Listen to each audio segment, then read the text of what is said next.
ভাবুন তো, প্রতিদিন সকালে ঘুম ভাঙছে একদম চুপচাপ পরিবেশে, কারণ আর কিছুই অবশিষ্ট নেই। রাস্তায় কোনো হাসির শব্দ নেই, তাজা রুটির গন্ধ নেই, শুধু সুধার এক নীরব কষ্ট। গাজার পরিবারগুলোর জন্য এখন এটাই প্রতিদিনের জীবন। বাড়িঘর সব ভেঙে গুন্ডো হয়ে গেছে, হাসপাতালগুলো রোগীতে উপচে পড়ছে, সামান্য ওষুধ দিয়ে জীবন বাঁচানোর জন্য লড়াই করছে। বাজারগুলো একসময় প্রাণবন্ত ছিল, এখন খালি পড়ে আছে।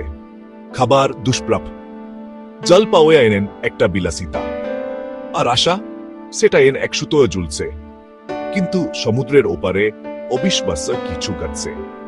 একটি বৈশ্বিক সংহতি ফ্লোটিলা গাজার দিকে যাত্রা করছে।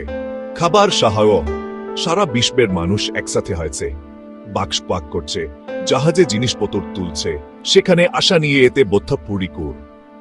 এই জাহাজগুলো শুধু জিনিসপত্র নিয়ে আসছে না, ভালোবাসা এ প্রতিরোধের বার্তা, প্রতি ব্যাগ চাল, প্রতি বোতল ওষুধ। গাজার মানুষদের কাছে একটি প্রতিশ্রুতি, তোমরা একা নেই।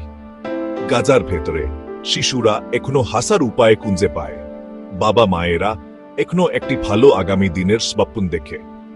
এমনকি সবচেয়ে অন্ধকার সময়েও তাদের মনোবল ভাঙতে রাজি নেয়। এই ফ্লোটিলা একটি প্রতীক, আশার এক স্নিগ্ধ বাতাস তেউ পেরিয়ে সেই পরিবারগুলোর কাছে পৌঁছাচ্ছে যাদের এটি সবচেয়ে বেশি প্রয়োজন। আমি চাই আপনারা তাদের মুখগুলো মনে রাখুন, তাদের সাহস আর আমাদের এ শক্তি আছে একসাথে কিছু পরিবর্তন করার।